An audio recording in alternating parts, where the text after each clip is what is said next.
Voyons ensemble comment se placer correctement dans la planche.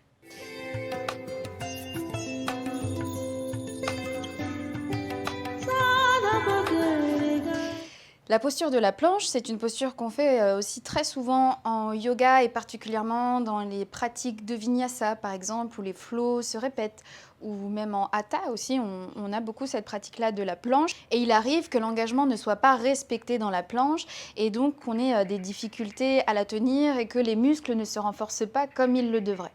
Tout d'abord, on va commencer par placer les mains avec les doigts bien écartés et ça dans toutes les postures comme par exemple le chien tête en bas. C'est vraiment important d'avoir cette ouverture au niveau des doigts et de déposer la paume bien à plat avec le bout des doigts qui vient presser sur le sol aussi. Ça va faire notre stabilité et protéger notre poignet. Donc très important. Une fois que j'ai les paumes bien déposées à plat, je vais aligner vraiment mes épaules dans l'axe de mes poignets.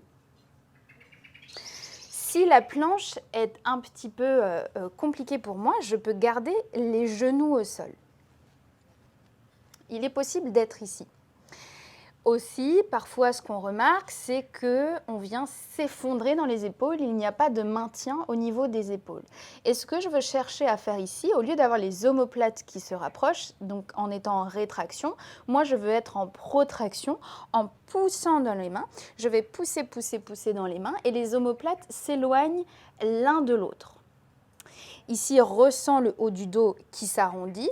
Aussi, ce qu'on observe parfois, c'est que la tête se relâche vers le bas complètement. Il n'y a pas de maintien au niveau des muscles porteurs du cou.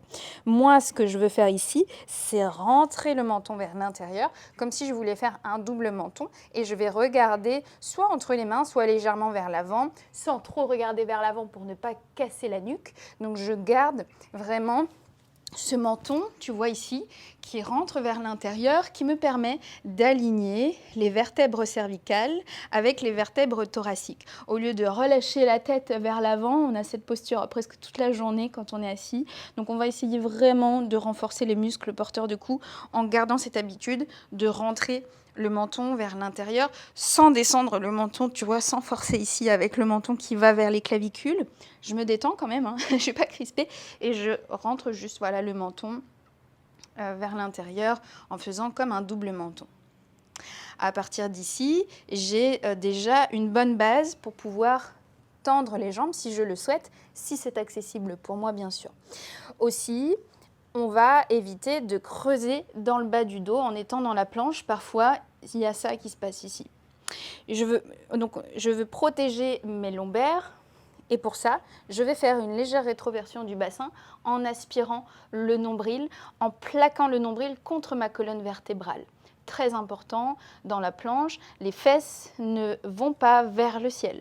Je rentre le coccyx vers l'intérieur. Ensuite, à partir de cette base-là, je vais pouvoir tendre une jambe, puis l'autre. Ici, pour ma planche. Je ne pousse pas vers l'avant, je ne suis pas sur les orteils, je pousse bien les talons vers l'arrière. Et je pousse bien dans les mains, les doigts bien écartés, les jambes sont tendues, les quadriceps sont engagés, les rotules sont engagées, et je pousse les talons vers l'arrière. Ici, je suis dans ma planche. Et je respire. Aussi, pense à avoir une microflexion au niveau de tes coudes. Je ne suis pas en hyper-extension au niveau du bras. Tu vois, ici en hyper-extension au niveau de l'articulation. J'ai le bras qui roule vers l'extérieur pour être en rotation externe de l'épaule et une microflexion dans mon coude. Une fois que j'ai ma rotation externe au niveau de l'épaule, cela me permet la microflexion au niveau de mon coude. Tandis que si je suis en hyper-extension avec l'épaule qui roule vers l'intérieur, donc en rotation interne, c'est beaucoup plus compliqué d'avoir cette microflexion au niveau du coude. Donc pense à protéger l'articulation de ton coude pour la planche.